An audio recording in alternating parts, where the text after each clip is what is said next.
I was watching his verdict on the Derek Chauvin trial. Like, I Yeah. haven't said anything yet. Wait, they're the jury's already gonna make a decision? Yeah. They're right now they got it like live, but they're supposed to make a decision at 4:30, like announce it, but they still haven't made a decision. Really? Yeah, it's crazy. That's pretty. The Mindbuzz. For a big Right. I don't know if that's yeah, that's that's what what I'm I'm saying. saying. Like I don't know. Yeah, for a big case like this size and this like social impact that it has, it's pretty. I mean, keep it short, obviously, right? I feel like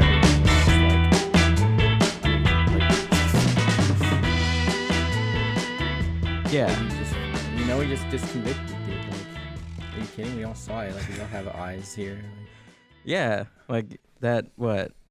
How many views do you think that thing made? A lot, right? oh my god. Yeah, I Millions. have no. It had to be insane. You know what I was thinking? But yeah, You know what I was thinking, dude? what are you That thinking? okay, so imagine just the defense team that Chauvin has. Like how do you how do you like what's your angle?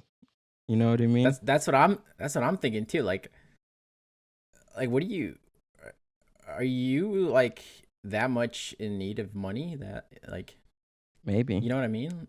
like it, I wouldn't I would not defend someone like that for millions of dollars. It's insane. Yeah, millions of dollars and like how do you sleep at night? That's what I'm saying. Some people just don't care. I guess when the money's in front of them. I guess it's the world we live in, Gil. It's the world we live in. Yeah, I guess. I mean, So yeah, Kevin, man, I'm glad to be here. yeah, Kevin Munoz. That's right. What's up, man? How are you? How are things? Doing well. Had work today, but doing all right. I mean, family's healthy, so I can't complain too much here. I'm happy to be on here and then just I've listened to some of your podcasts before and you're very like chill. Like I don't know, I don't know if it's like your voice that like just calms people, like, Yeah, or it's just you give a good vibe. really? So I was happy when you asked me to be on here. Yeah, Oh, cool, man. I appreciate that. That's all of good course. things. All good things. Well, you had some stuff on your website and the stuff that's on your Instagram page that it kind of it really intrigued me to what you're doing with your podcast. So do you want to give like a small overview and then we'll take some time throughout the podcast for plugs and stuff, but if you can Yeah, just give yeah. like a general Right, overview of yeah. what your podcast is. So it's mainly it's called the Latin American Educational Opportunities Podcast, and it's exactly as it is. It's intended as a different way, right, through a podcast and other stuff like my Instagram and whatnot, to provide resources to our community that is that we lack in because the resources just aren't there for us, and or they might be there, but it's a hard way to access it. And I've always been a big fan of podcasts, but I could never relate to them. So ultimately, I was like, I'm gonna make a podcast, and I'm just gonna talk about finances and other subjects as well that maybe we don't talk so much about in our community, but it's largely based on finance because that's what I'm passionate about. Um, and I just went for it, and I just started the podcast, and I've gone through with it to this day, and I'm very passionate about it. And I've gotten some good feedback from it, so I'm glad I did it. Yeah, I'm glad you did it also. Like you Thank you. bring up a lot of key points that are significant in the Latin American community, I think, because it's I think Mm-hmm. just generally generations plus like different races also they pose different challenges depending on what that group is. And Yeah. you're bringing those solutions financially to a community that may not even know. Right, yeah. And I made it like in you might I don't know if you know, but I also do it in Spanish as well. So it's English and Spanish just to I want to make all the resources just as accessible as possible, and language barrier can be pretty significant for like a new immigrant to the country. So I tried my best. Like I'm fluent in Spanish, but I came over here when I was 7 years old from Guatemala. So English has dominated more of my life, but obviously like still speak Spanish with my parents and everything. So Yeah. it's also a way to just practice, just refine my Spanish more. So that helps with that. How old were you when you came to the States? I was 7 years old. Oh, 7. Oh, so you were fairly older. Yeah. So I mean I was old enough to like remember everything. Mm-hmm. So I wasn't like like I didn't like find out like in high school or nothing. It's just like I was always aware that I was a foreigner. Like What was your experience what was your earliest experience that you can remember coming from the States? I mean, coming from Guatemala. Earliest experience in like what sense, like in the States, like or the journey here? Yeah, journey. Yeah. Yeah, start with the journey. Yeah, I mean it wasn't an easy one. Like we came over here with my family, and it was like through land. So it was it had its challenges, and I often think back to it as a way to like humble me. It's just like we kind of just came from basically nothing. Like we had our things in Guatemala, like all our like a house, and then we weren't missing anything like food and clothes, but the financial necessity was always there. And ultimately what motivated my parents were just to give us a better opportunity, because you know how corrupt most like of the governments are, and it's hard to thrive in the countries where it's primarily there's just the economy is like dominated by gangs and such. And so that's what they dominated. That's what ultimately led our parents to come over here with us and gave us this opportunity. They sacrificed a lot. So I mean that's that yeah, I remember it like to the T. I used to have like dreams about it. Like but Really? but yeah, I mean it's like I said, something that like humbles me, because I always think back to it. It's just like, all right, well, we went through all that and here we are. Like, what's stopping us from doing more? Yeah. Dude, I love the positivity. Oh, I'm big on positivity and mental health. Oh yeah? Yeah, absolutely. What do you do to keep you grounded, to keep you positive? A lot of things. I mean, I've always been into sports, soccer, of course. Running, I did track. I've gym. I've been hitting gym. So happy it's back open. Yeah, I see you in too. there sometimes too. Yeah, I see you in there. I see you working up the sweat. Yeah, dude, like me too. As soon as those open, I'm like, yeah, I need to get back into my pre-COVID Right? pre-COVID way. Routine. Yeah. Yeah, I know. I feel you, but yeah. So I'm big on that, right? And sometimes even just like taking some breathers, like literally just like inhaling and exhaling, because sometimes you have those days, Yeah. and sometimes you just gotta breathe, and just like other things too, just like watching some like a movie, shows, reading some books as well when I have the time. Yeah. Just like little things. Usually reading keeps me grounded. Yeah. Yeah. It's a great escape. I mean, it's just amazing. Like a lot of people, yeah, obviously people that read book understand the like how awesome it is, and those that don't should. Any books that you like to read or like to go back on? I read all kinds of book. I mean, recently I was reading was it Just Mercy? I read that. I read I'm trying to get through the Obama book just to see what he had to say. Oh, really? Yeah. I'm halfway through it. Obama's newest book. What is that one called? It's Promise. Is it Neverland? The Promised Neverland. Hold on, let me get it. I'll tell you. All right. No, I wanna know this.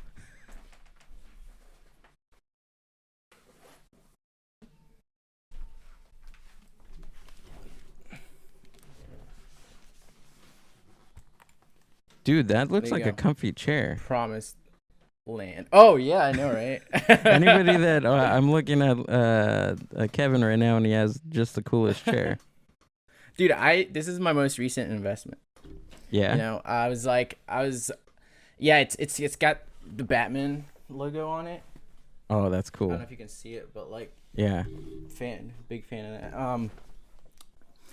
But I had this other chair, but I was like, it's not supporting my back, dude, and Yeah. I'm just gonna invest in a nice chair, so I I think stop that- complaining. I think that's something that I need to do because I look at the pictures or the videos back at recent shows, and I'm like hunched over. I'm like, dude, that's not good for my back. Right? I was like, I had it. I think I got to the point where it was like affecting my like when I went to sleep. I was like, why? I wake Oh, up yeah. and I was like, why's my back hurting? You know? And I'm just like, it's that damn chair. Back And to you know what? I don't know if it's like placebo effect or anything, Uh-huh. but like literally the night afterwards, after I got the chair, I was like, whew. it's all in the marketing. Yeah, absolutely, absolutely. Oh, the book. What is it called? Yeah, A Promised Land. A Promised Land. Yeah, Promised Land right here. Oh, that's pretty thick. Yeah, Oh, it's okay. like 500 pages, but I'm That's getting pretty through thick. it. I just wanted to see what he had to say. You know, what his experience was Yeah. in the White House and how he came about with some decisions. I'm very big into like mindset, and I want to see like you know just from people's point of views. Yeah. What's your earliest like my my main positivity, I guess, guru person that I always go back to is Dale Carnegie.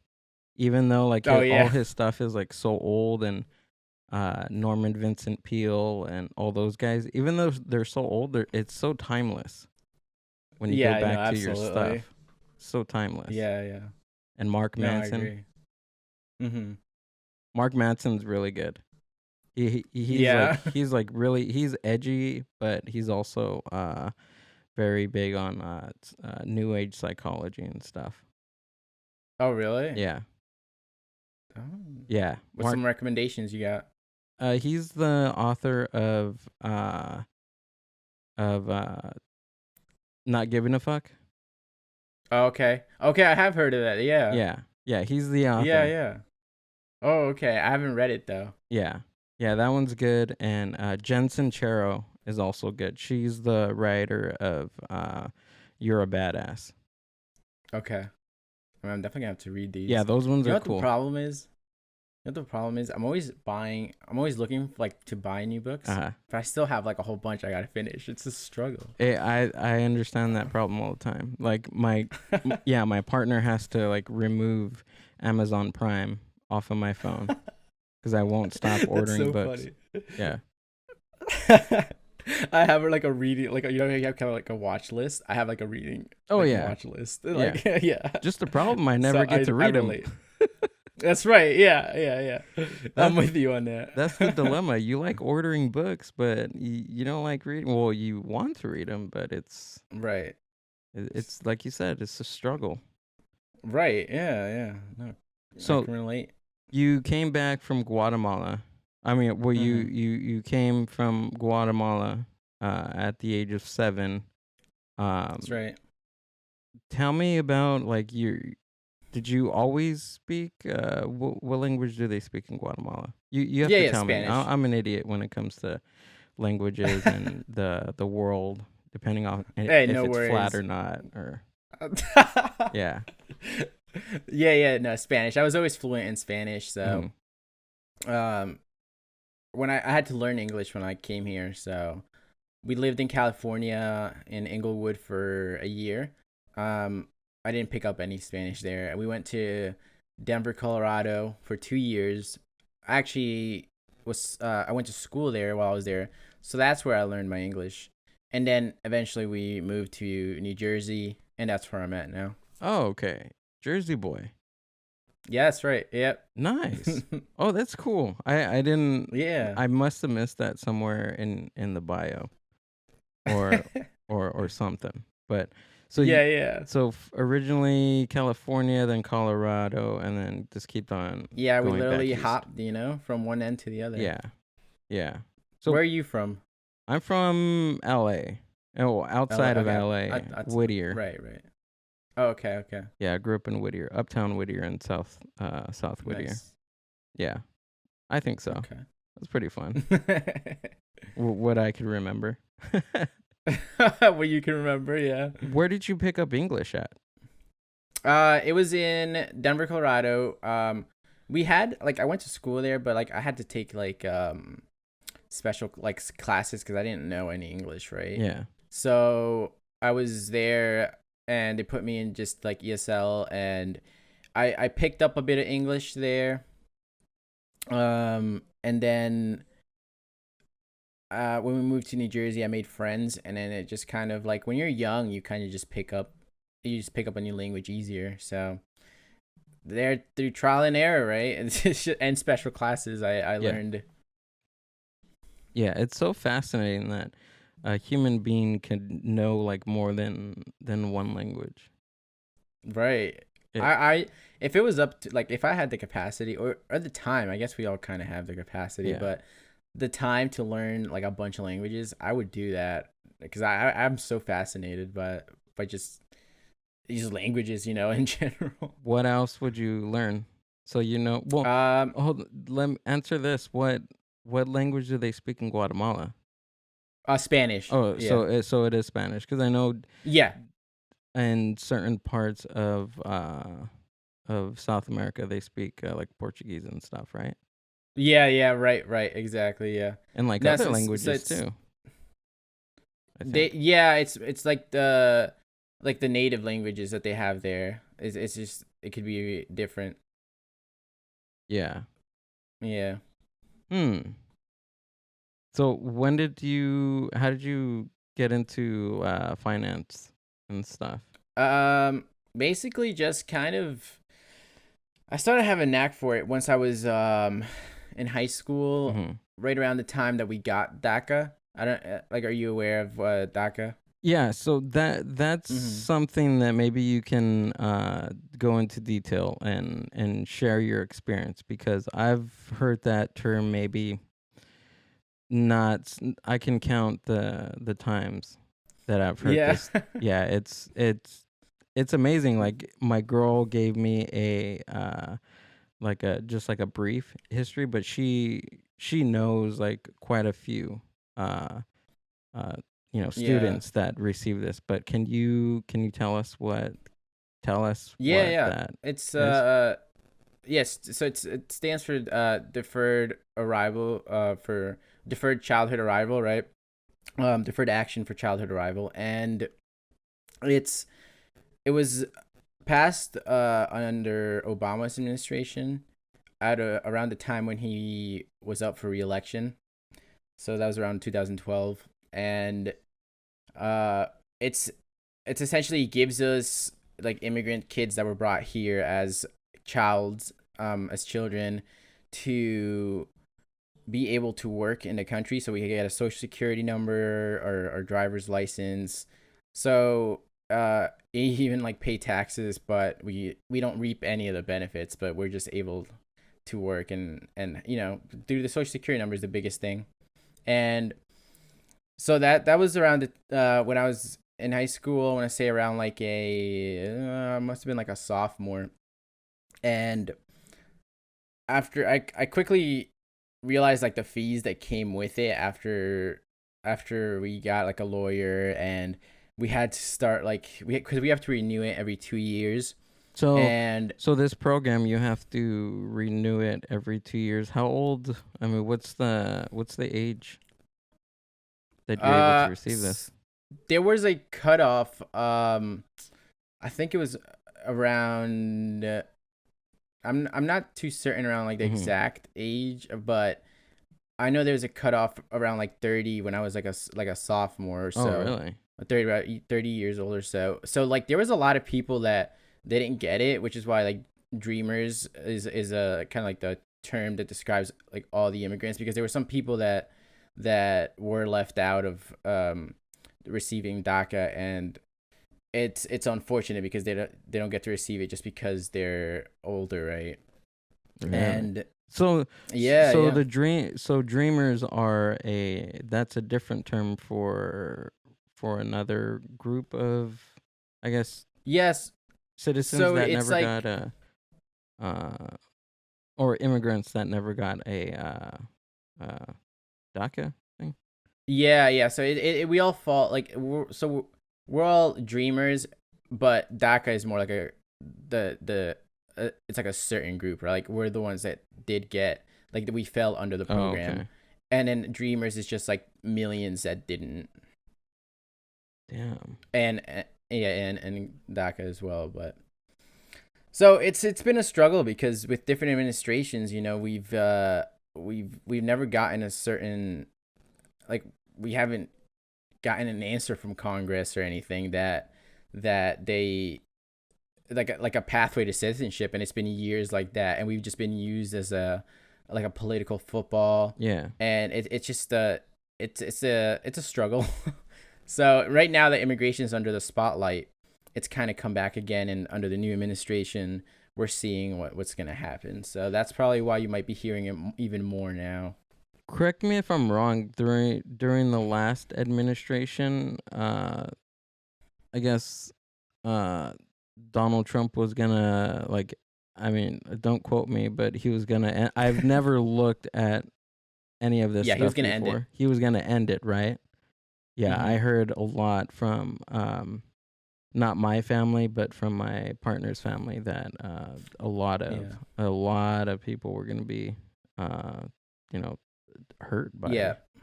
by Yeah, that. absolutely. I mean, there's like, I think I think it's like 693,000 DACA recipients, and I mean, you think about it, like we all contribute to the Damn. economy, Yeah. and there's a majority of us that are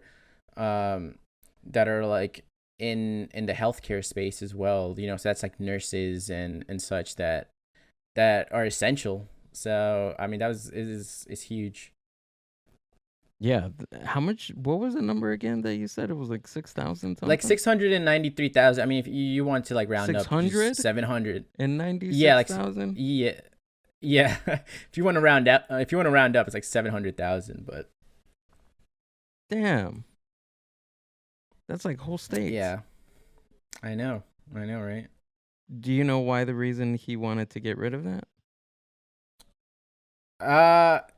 Specific. I think he wanted to. I mean, he was saying that he just wanted to make something better Oh, yeah. by bringing it down and putting like pressure, I guess. But that's just like an excuse. The problem with that is like if you bring it down, and then now like you got thousands of us that are left without status, then we're at risk, right?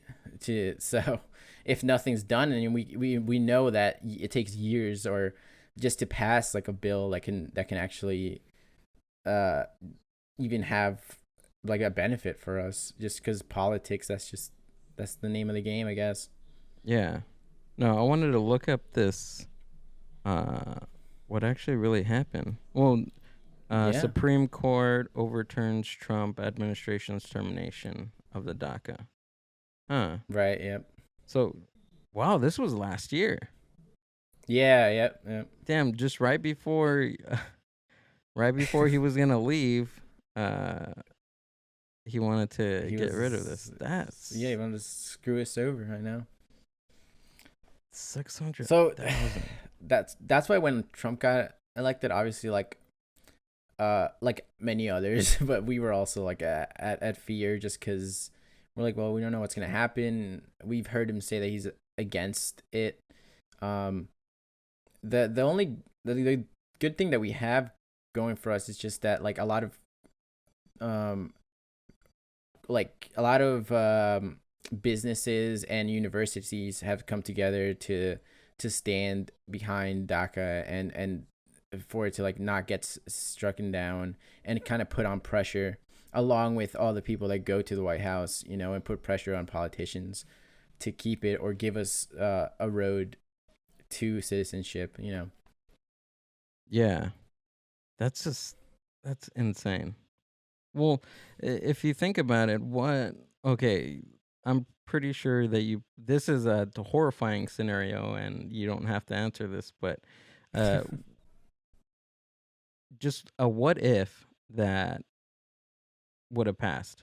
Like what kind of world do you think your life would be if that was the case? See, the problem with that is just like we already live in fear, as it is, Uh-huh. because the smallest thing that we do, even for like a traffic violation, they Mhm. can just use against us and take away our status, and they can even deport just for like this, even like smoking weed or something, right? Yeah. Like they could just use that to deport you. So it's just we're always mindful and live in fear already. So if that gets taken down, uh from my side, it's just mental health is the biggest thing. It's always the biggest thing, right? We're already at such a bad like mental health space because of the politics that that's played around it. Yeah. So now you got now it gets taken away. I mean, I it'd be horrible for a lot of people, and put in danger a lot of people and their families as well. Yeah, I can't even begin to imagine. Like this, you came here when you're 7, so obviously this is pretty much all you know, like in your adolescence and Yeah. adulthood. So imagine going to a country that you've never really experienced to live in. That Yeah. that's that's what plays in my mind. Like going to a country that you really don't understand. I mean, at that certain point in time.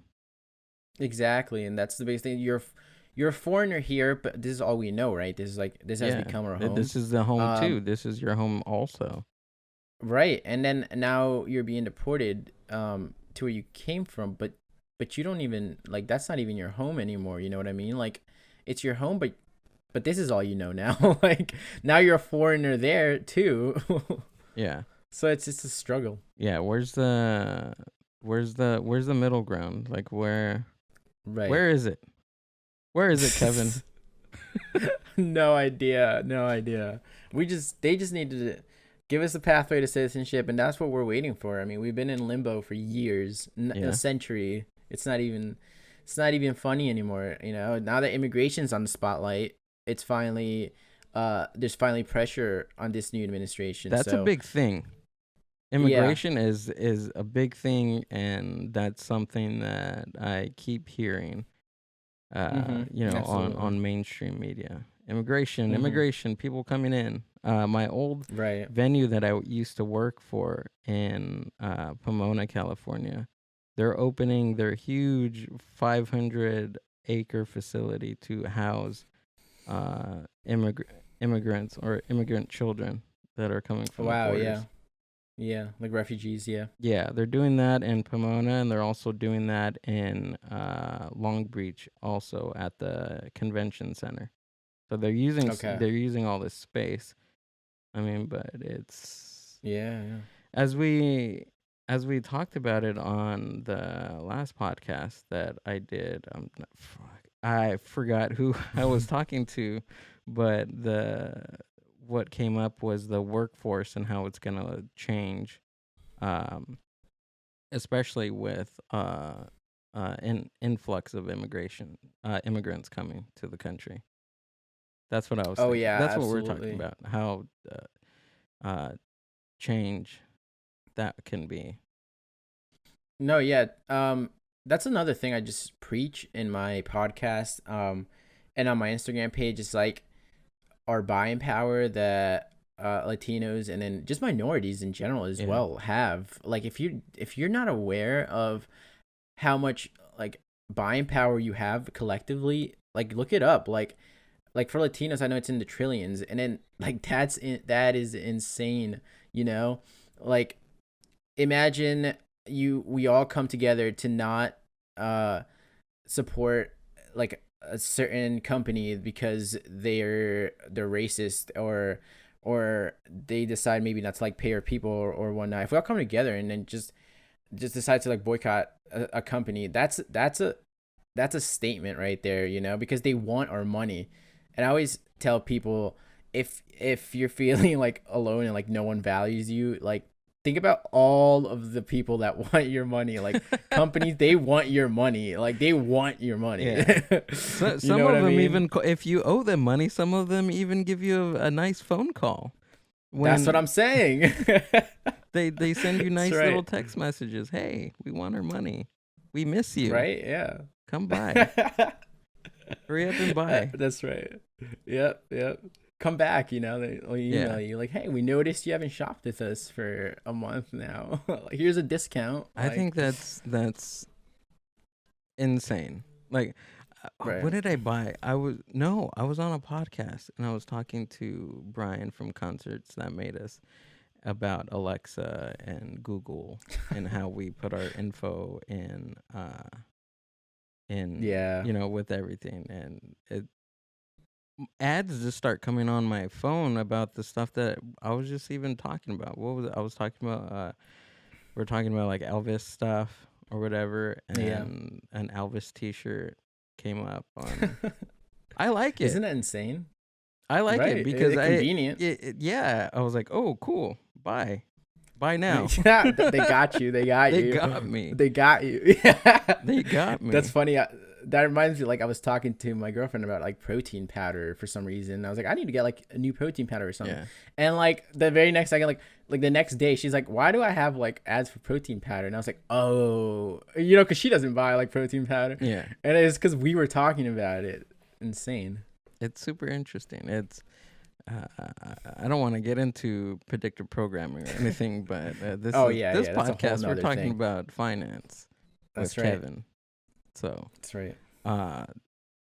Can you give me your version of what the hell cryptocurrency is? Because I posted that on my Instagram. I had no clue. Like I started looking at different podcasts and Google searching this stuff, and it's I don't know what to think. I don't know what to think anymore. And then I had that flat Earth guy on the podcast telling me that one Bitcoin is like $150,000 or some shit like that. I don't know.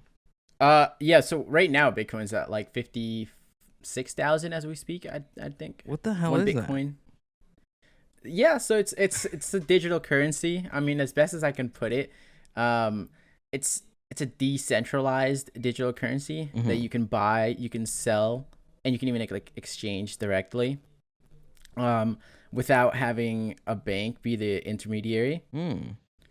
And the creator of Bitcoin is Satoshi Nakamoto, and if you want to like get into the details of it, you can read they always tell you to read the white paper. Okay, so there's all these terms that come up. It's like white paper, and then they have like a term for I gotta go get my notebook, but I was writing all these terms down. I'm like, this is like a second language. This is like a third language. It basically is, because it's like, it's tech, and it's just once you start going into it, you kind of get into like the rabbit hole of you're just like, I want to find out more about it. But it's an electronic payment system that's just based on cryptographic proof, like instead of trust. And there's so much to it, but that's basically about it. I mean, one Bitcoin is so you can buy like one Bitcoin, you can buy 10 Bitcoin, you can buy a fraction of a Bitcoin. Yeah. So you don't have to buy like a full, like one Bitcoin right now is worth like 56,000 right as we speak. But you can buy like fraction of it, which is known as Satoshis, which is like after the creator of Bitcoin, named after it. And one Satoshi is equal to like 100 millionth of a single Bitcoin. Imagine having Bitcoin, a currency named after you. I know, isn't that amazing? But who? Okay, so you said value. Like, you're throwing values out there. Wouldn't, like, who makes up the value? like what it's worth, Yeah. or just what it's worth is just supply and demand, like what it's worth now. So like the more people get into it, that's the more people that get into it.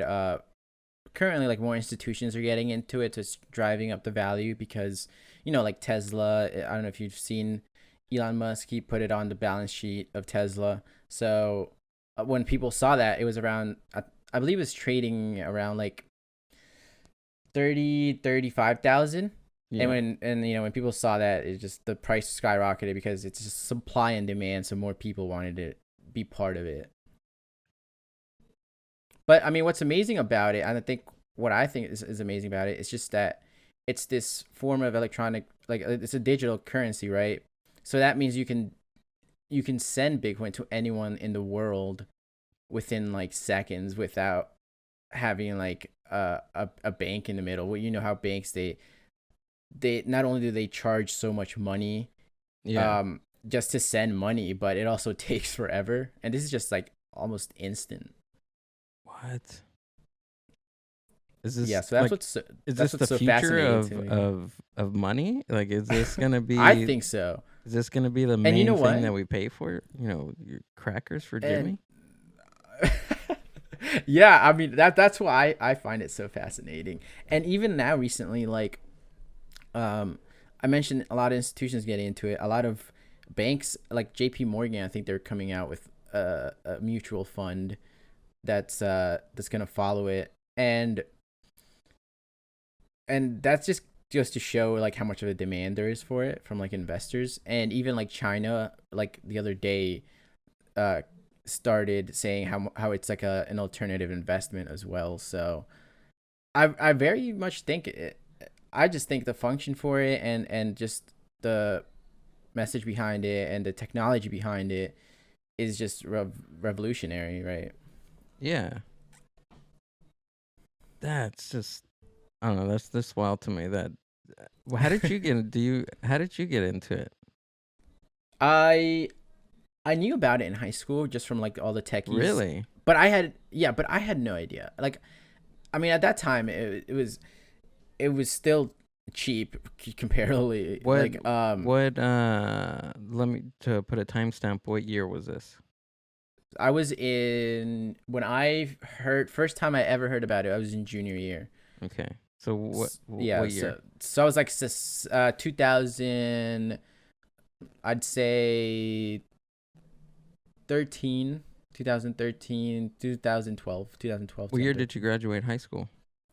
2014. 14. Oh, okay. Yeah. So you're just a couple years after me. Huh. Yeah, I'm 24. Yeah. Okay.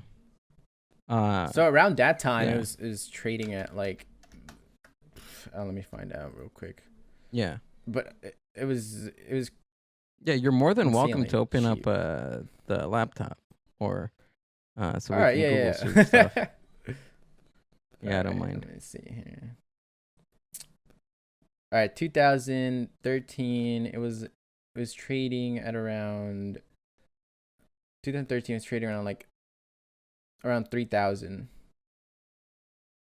Each, so 3,000. for like one Bitcoin. Yeah, 3 to 4,000.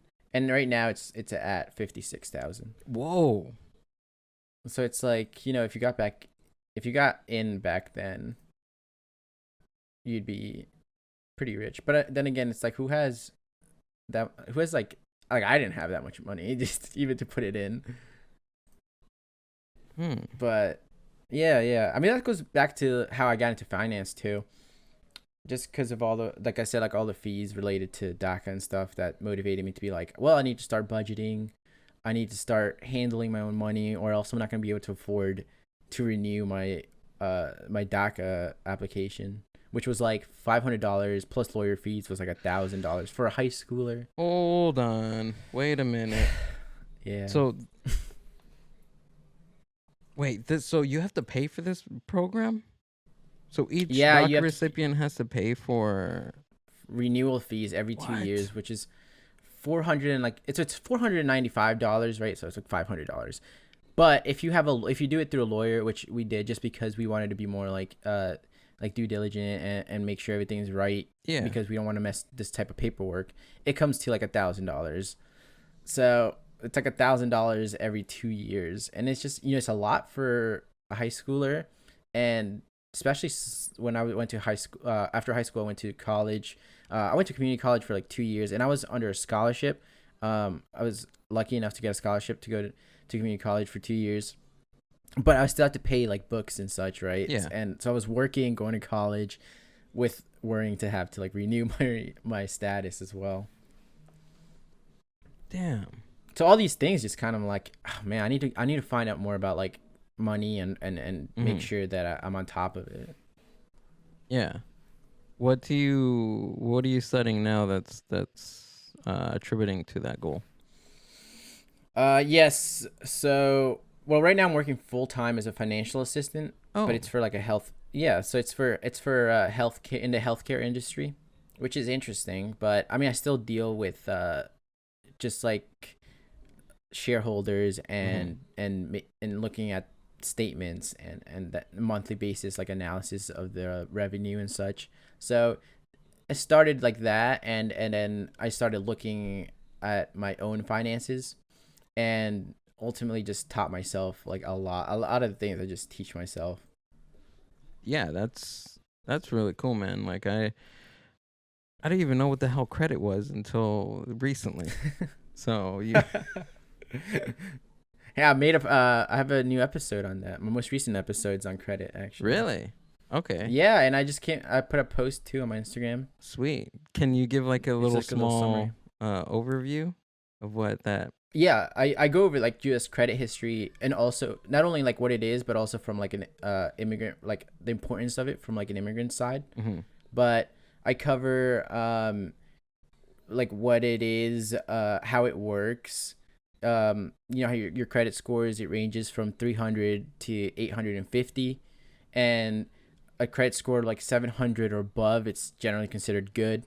And the big three, as I call it, which are like the three major U.S. credit bureaus, like Equifax, Experian, and TransUnion. TransUnion. They collect your credit information. A lot of people might not know that like these bureaus, they collect your information. They develop a credit file on your accounts, and it just keeps track of how much you owe and whether you pay your bills on time, and then they put all this information together and come out with like your credit score. How Credit Karma. Yeah, Credit Karma is a great place to go to check your credit score Yeah. and see if you have any like dings on your report, right? So like if you forgot to pay a bill, it would show you there. You can also go to like annualcreditreport.com, and you can get a report from each of the three major for free once a year. On Credit Karma, they only show TransUnion and Equifax. I think they don't show the third. Oh, one. really? Yeah. Yeah. The last time if you go on even like I think you get Experian. I think the personally, don't quote me on that, but I think Experian is the best one to check first, just because this I feel like it's the most commonly used one. But they all should generally be within the same score. Like they're gonna be different, but they should all be generally within the same. Do you feel that like all this financial stuff should be taught in high school? Oh, absolutely, 100%. 100% should be like a mandatory course. Like, hey, you should know this because you're literally about to take a loan out and you don't even know what it is. Like, yeah, what is that? Yeah, what is that? They do this on purpose, You're gonna get yourself into debt, and then you don't even know what debt is. Yeah, right. You owe like tens and thousands of dollars, and you don't even know what the hell that is or what it's for. Yeah, or what's you're just like, okay, I owe $10,000. Like, no, you probably owe like $50,000. Yeah, what's like that's what the loan is for. What is it, like by a the time you're done? Subsidized loan or something like that? Yeah, like right. Who has time to define all that for you? And that's what I'm saying.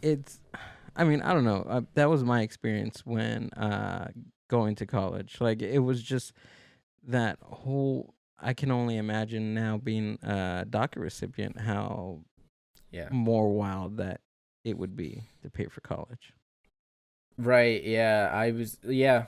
It's a lot of us. Either if we don't get a scholarship, then you're most likely not going to college, or you maybe you got a loan, but your Yeah. loan's gonna be an interest rate that's gonna be insane, and now you're gonna have to pay that after you're done with it. It's just you're just digging yourself into a financial like debt hole. Like Yeah, I don't see, and that was the thing that I think about is all the stuff that we should have been taught in high school, especially financial. yeah, Like you're uh, I don't know, maybe it's just me because I moved out of the house at 17 and a half, like ready out the wow, door when I was graduating, but like I it it blows my mind. that's Like amazing. it Wow. blows my mind like how much I move forward not knowing what the hell credit was, not knowing what different loans were. Yeah, it's tough. Like it's Yeah, no, absolutely. I think it's just, and you know what? I think it's on purpose too. Like I just think they don't really. teach it to us because I mean, some other people like have might think the same way, like within the industry, like that I've come across too, that they just don't. I feel like they. How hard is it to just make a course with like they'll just teach you the basics? Yeah. It's not like it's not They hard. make you pay for it in a loan so you can learn Exactly. what the hell they're doing to you. Yeah, and then by the time you're out and you've learned about it, you're like, oh wow, I'm pretty screwed, right? Like I'm already screwed. Like it's insane. Like it's not that hard to make a course where to teach Mhm. young people about the basic necessities of literally life, so you don't get taken advantage of. Yeah. And especially for immigrants, that's why I'm a huge advocate for it, because if you don't know, if you're not on top of the finances and how the financial system works in the United States, then you're going to be taken advantage of, whether it's high interest rates or like predatory loans, and that's not something you want to, because you're here and you're working hard to make money, and now you're losing it to these places that are taking advantage of you. So just if that financial education, financial literacy, it's so important, especially in our community. That's just that's amazing, dude. Like your website. What's the I Yes. was going to look at your website right here. So we can Mm-hmm. get this on video. What's So the the URL tag on for that? it's yes, it's Latin American, and then eo I don't know. dot org. Latin, what was that again? Yeah, Latin American, and then eo Yo. dot org. Dang, you got a .org? Oh, you're official. Kevin's official. You'd be surprised how easy it is, actually. Oh, really? So I can get a Yeah. mindbuzz.org? Dot org. You Really? can. Yeah, you can. You just have to buy the name, the domain, right? Oh yeah. Oh yeah. Latin America. Yeah. Let me see. It's also on my Instagram. It's just like on my bio. So Oh wait, whatever's I think I easiest. found it. Okay.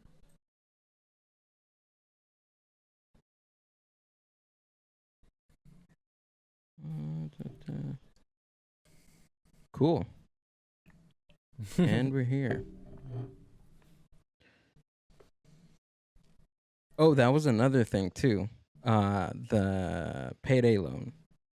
I have to Yeah, listen to that yeah, one. Can you give us a rundown on what you found yeah. with the payday loan?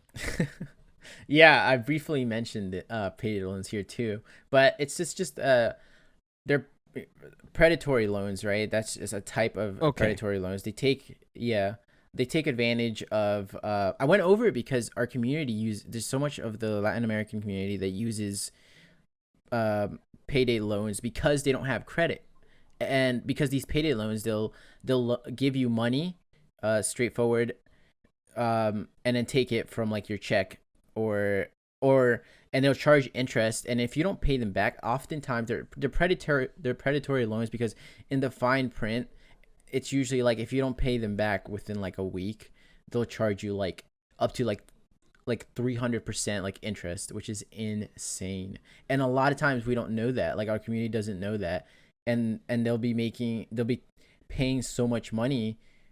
All of a sudden now they're in this financial, like, like a debt hole, and they have, from just borrowing like $100, Yeah. and now they owe like $1,000. So it's just insane. Yeah, have you ever took one of these out? No, I haven't. No. It sucks. Have you taken one out before? Hundreds. Oh no. Hundreds. Oh, so firsthand, right? Firsthand, dude. Yeah. Yeah. Yeah, I remember I had to close out. It's a debt trap. It is, because I had to close out I had to close out a whole bank because I couldn't afford to. Wow. Yeah, at that time I think I had like 2 bank accounts. One was Yeah. Look at how crazy this was. One was specifically for payday loans, because I knew some weeks I wouldn't be able to pay them on time. Mm-hmm. Wow. And yeah, and to give a little bit of background too, it came down from generations, because my guardians that I used to live with, they used to take these out too. So when I started doing this, I'm like, oh well, this is nothing out of the ordinary for my family. This is, I mean, my parents did it or my guardians didn't, so I'm gonna give it a try. So I didn't know the impact, I mean, back then, but like you said, it's predatory. They're literally loan sharks that are legally allowed to operate. That's what they are. And what motivated even more to do a whole episode and bring awareness to it too is that they were declared, like, they were debating that they were an essential business during the pandemic. Really? And they were allowed to operate. So now they're just taking advantage of that. And isn't that ridiculous? Like, you got people that losing their jobs because of the pandemic, and they might not have a choice but to go with these payday loans that they might not know will charge you such high interest rates and screw you over. So it's ridiculous. And the consumer, there's, in the government, if you want to get to that part, it's like there's the CFPB, which is Consumer Financial Protection Bureau. They're supposed to take care of the people and look out for, like, the consumer, right? But there was, it wasn't, they didn't shut them down or anything. They didn't make them bring down their interest rates or anything like that. They allowed them to operate. So it's just insane. So they were allowed to operate fully at the same rates that they were going generally when the economy was booming. Yeah, yeah. All they did was, all the CFPB did, what they created a website and blogs that it was literally just like reading material on how to avoid like potential scams related to viruses and like debt collection activities. So like that's all they did. They didn't take leadership roles and shield the consumers as they should, which is their job. What okay, you mentioned what is it called? Yes, CFPB. CFPB. Yep, and it's the Consumer Financial Protection Bureau. We're on your side, the Consumer Financial Protection Bureau in the U.S., a government agency that makes sure banks, lenders, and other financial companies treat you fairly. That's what they say. Is that the first thing on there? That's pretty funny, huh? That's pretty funny. Protect yourself financially from coronavirus. From corona. How do you explain to me how you protect yourself financially from a virus? What does that even mean? Yeah. Yeah, right. The Like I don't. CFPB is committed to providing consumers with up-to-date information, protect their finances, and manage them. Wow. And if are you still on my website? If you go to Yeah. the posts, the blog, you just click on blogs. Blogs. Okay. Blogs. Okay. All posts. You just click on all posts Okay. and then scroll down and you just click where it says payday loans.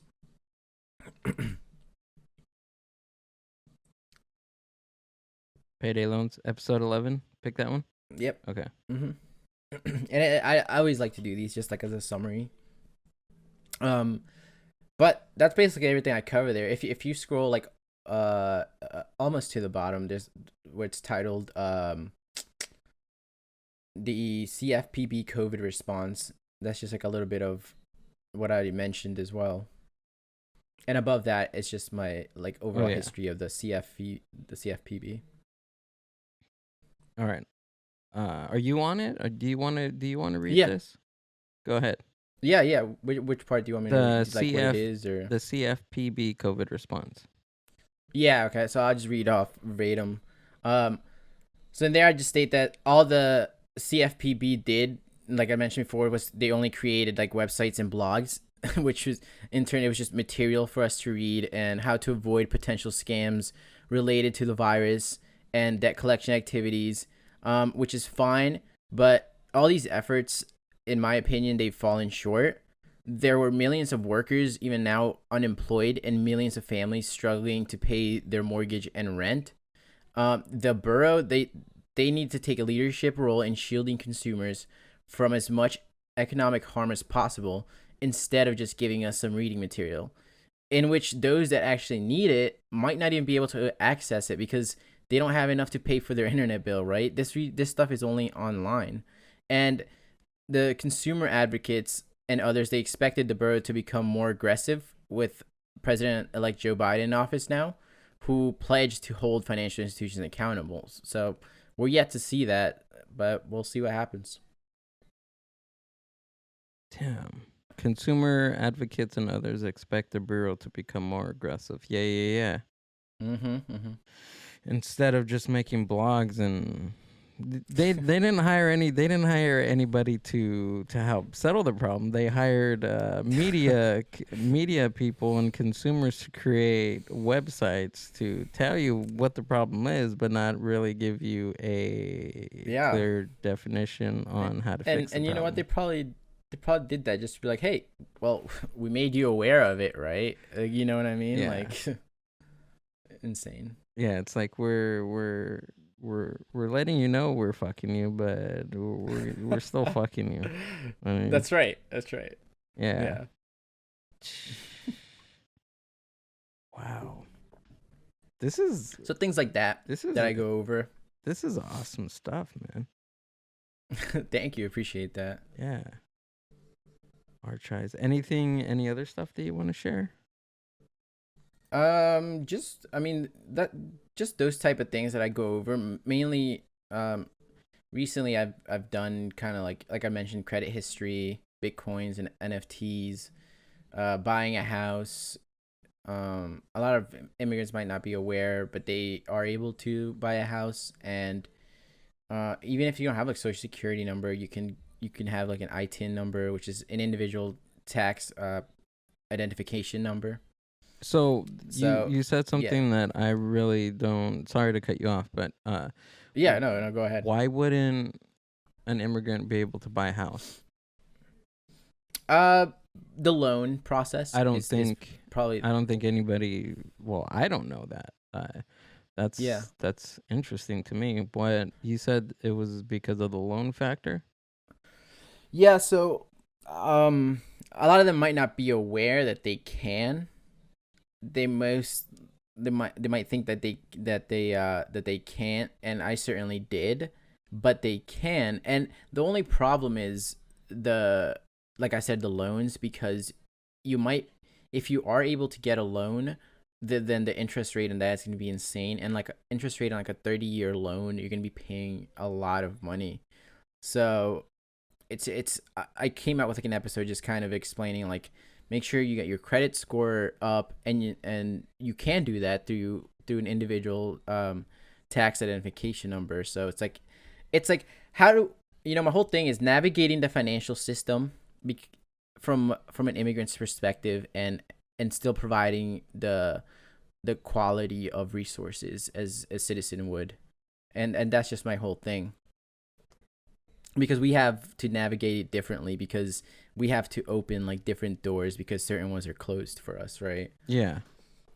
Mm-hmm. Yeah. I mean, not many people know how much of a real struggle this may be. Just even at this point, like at this point in time, especially like where we are in history, that this is still a main struggle with Right. people coming Exactly. into the country, and it's not easy. No.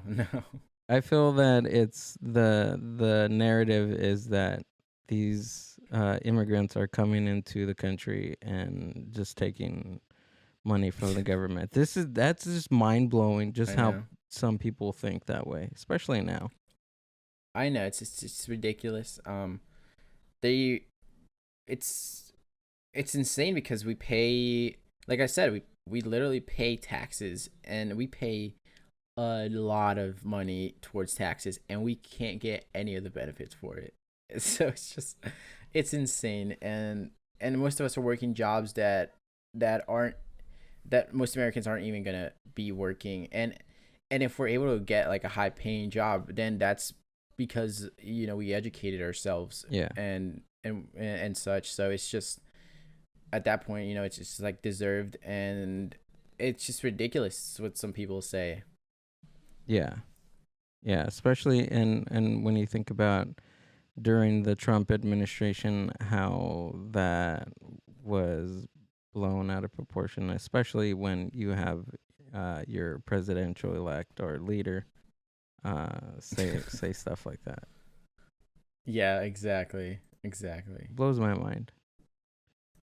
Where you at now, like with all just like intentions in general for your podcast? Yeah, right now I'm just trying to get as many resources out as I can. I started doing just like Patreon too, just as an Okay. extra thing, Sweet. just to yeah. So it's just like on top of my free resources, it's just a little bit extra things like the stock market, Oh, like what cool. companies I look at and such. Can you So explain that to me? Like, so if you're explain your Patreon yeah, so thing. I'm pretty like new to it Hmm. recently, but yeah, my whole goal for it is just to provide like early episodes, Okay. even guides, like a PDF, or just like that will help people with many don't know that like a lot of people like to be like told like what to do, like in the sense of like how you can open like a brokerage account, Yeah. and things like that, and just like extra time as well if people have questions. And I find it could be like a great opportunity to just engage with the community more as well, like on a personal level, and just see like behind the scenes kind of things. Do you more or less connect with people in Jersey? Is it all around the states? Yeah, I think it's through social media. It's been Yeah. all around the states. Yeah, Cool. it's been great. I mean, there's a great community. Um, it's so funny how much support you get from like strangers, and you don't know that till you start something, as you might know, right? Yeah. Like, Yeah, the especially the podcast community yeah, is cool. I mean, that's how you and I connected through right. different posts. Yeah, believe it or not, dude, you're one of the first podcasts that I started following on my personal page. I didn't even have you. Really? Yeah, I didn't Wow. have you on the. I wasn't following you on the Mindbuzz page, Yeah. but originally when I emailed you or when I sent you that DM about coming Yeah. on to the podcast, I totally forgot that I was on my personal and not on the Mindbuzz. That's one. so funny. Yeah, But yeah, that's very flattering. No, really. yeah. No, you're dude. You're doing some cool stuff. I'm gonna put your podcast info, all that good stuff, in the show notes. Do you want to Thank go you. ahead Appreciate it. and just tell us where we can find your podcast, the name of your podcast, and what your goal is, Yep. and then we can end another one. Yeah, sounds good. So it's the podcast name, and you can find it on Spotify, Apple Podcasts, any big streaming place, right? It's called Latin American Educational Opportunities, and you can also access it through my website, latinamericaneo.org or latinamericaneo.org, and there you can just click on the icons like Spotify, Apple Podcasts, YouTube. It's even on YouTube. I try to make it as accessible as possible, as I mentioned, so you can even listen to them on my website as well.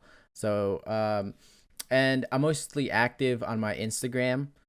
It's the same as my URL for my website, Latinamericano. And on my website, I do posts that are related to my episodes just to help people visualize it more, because sometimes I speak fast on my podcast, so it's like another way for people to engage as well.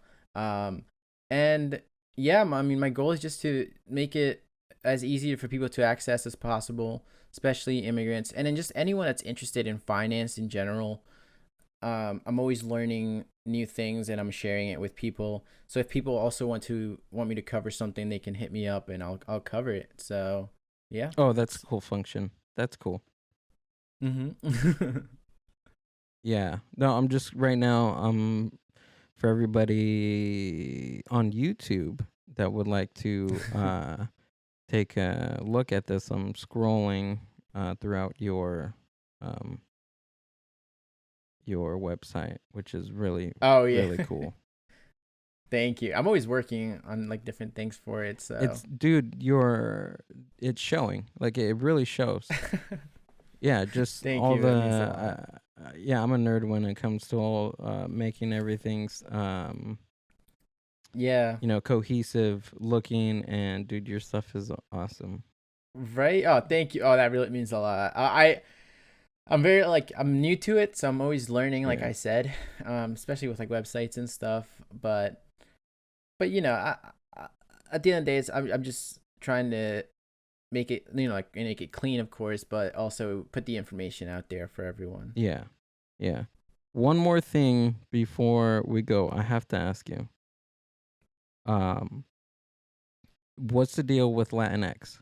What's your take on What's Latinx and the whole acronym and Wow, you're really spelling? gonna ask that, huh? The most controversial thing.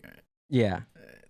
It's funny that it's such a controversial thing. Is it Like, really? I'm a very inclusive person, so I'm totally okay with it. Like Mm-hmm. Latinx, like it's meant to be inclusive. Mm-hmm. So if people want to be, if people want to use that term, Yeah. what's wrong with that? Like, Got just it. it's an inclusive term. Like, I know they're just like, and if you want to use just Latino because that's just what the term is, then that's fine too. Yeah. It's just I'm always just like whatever. Yeah. Like, I'm a very open minded. Just Got it. I love people, so whatever people I are don't. comfortable with, I'll use. The reason why I asked because I don't get it. Yeah. Yeah. Yeah. It's just No. I mean I like go back and forth Latino or Yeah. Latinx, right? But Latinx has become, it's just picked up, it's picked up a lot of momentum recently. Yeah. It's just like a gender neutral non-binary alternative to like Latino, because Latino is just like masculine and Latina is just feminine, right? Yeah. So then yeah, Latinx. But a lot of people just say that it's like a term. A lot of people that are against it say, which are a lot of Latinos, Mm-hmm. say that it's a term used by like white people, that's like made by white people. So they're very like against it. So, I'm like, I use Latino, but I'll use Latinx if people if that's what they want me to use. Like, you know what I mean? Like, I'm very chill about it. Yeah. I have to. What's your opinion on it? What's your take on that? You can be called anything you want in this country, right? Right. Like, that's my thing. It's like, okay, I don't. Whatever. That's you how I'm about it. That's what I'm saying. Like, whatever you're comfortable with, like whatever you want to be called. Me. Yeah, like whatever you want. You want male, female, non-binary. Right. This is a land of the free, home of the brave. I mean, that's people right. come here to be anything they want. I mean, you know, you can be anything. You can be anything. Yeah. You can do anything, right? That's right. That's right. That's why people come here. So that's absolutely, can't agree more. That's awesome, Kevin.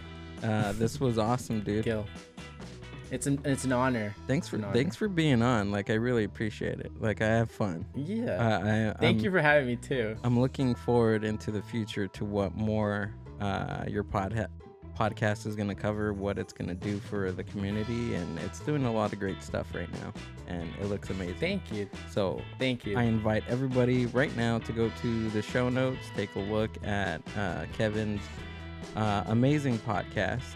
So I think that's another one. Thanks, Kevin. All right, sounds good. Thank you so much for having me. It's, like I said, it's an honor, and I love the things that you're doing as well. Thanks, man. All right, pal. The Mindbuzz podcast.